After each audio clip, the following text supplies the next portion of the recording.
Look at this photograph. Really look at it. It is April 10th, 1912. To the modern eye, this is just history. Static, silent, dead. You see the grain of the film. You see the stiff posture of the crowd. But what you are looking at is a deception. You cannot hear the roar of the crowd. You cannot smell the coal smoke hanging heavy over Southampton water.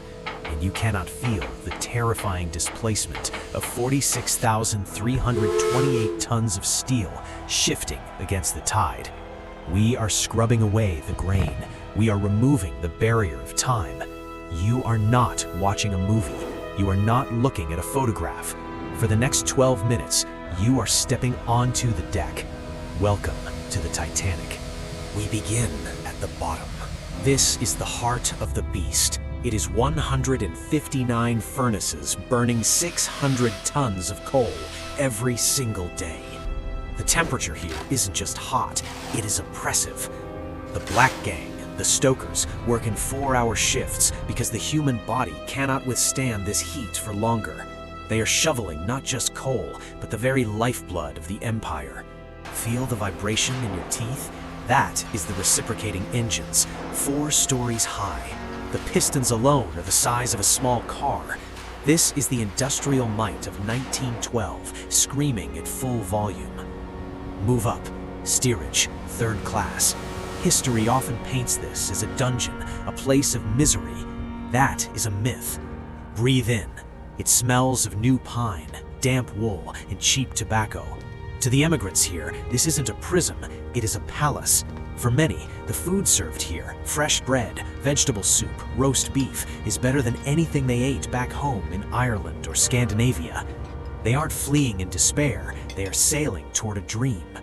The electric lights here burn all night. To a farm boy from rural Sweden, this corridor is the most futuristic thing he has ever seen. And then, the summit, the grand staircase. The air here changes. It smells of beeswax polish and expensive Cuban cigars. Run your hand along the banister. That isn't just wood, it is English oak and polished walnut, carved in the style of Louis XIV. The people here, Astor, Guggenheim, Strauss, they possess a collective wealth that exceeds the GDP of some nations. They are walking on a floating layer cake of rigid class structures. They feel invincible. Not because they are arrogant, but because the world has told them that technology has finally conquered nature. But nature is listening. April 14th, 11:35 p.m. The temperature drops. We need to correct the record. Frederick Fleet and Reginald Lee, the lookouts, were not negligent. They were blindfolded by physics. The water is freezing, 28 degrees Fahrenheit. The air is slightly warmer. This temperature difference creates a thermal inversion, a cold water mirage. Light bends. The horizon you see isn't the real horizon.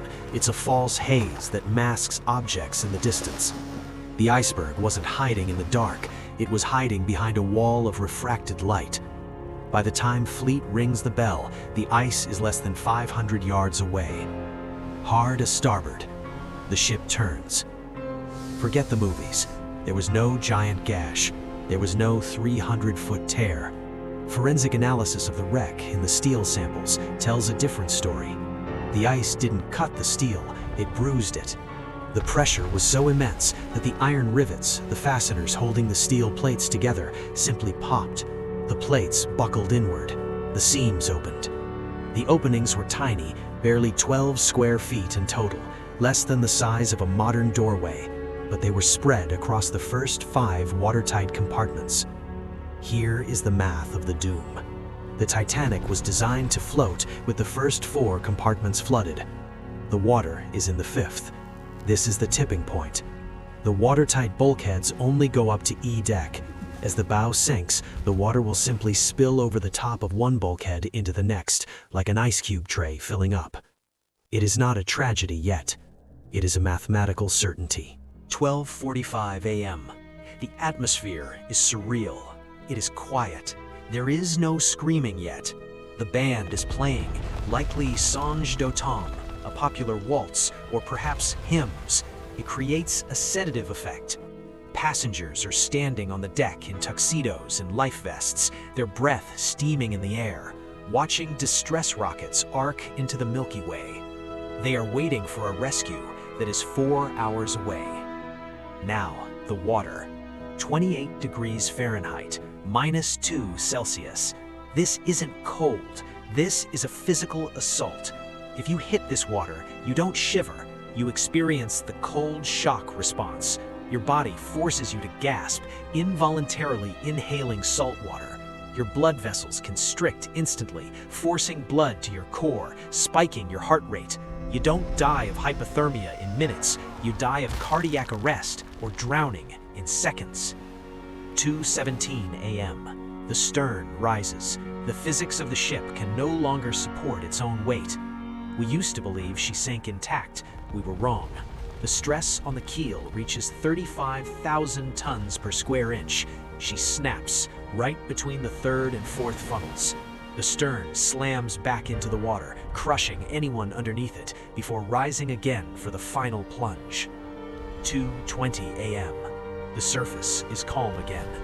1,500 people are in the water.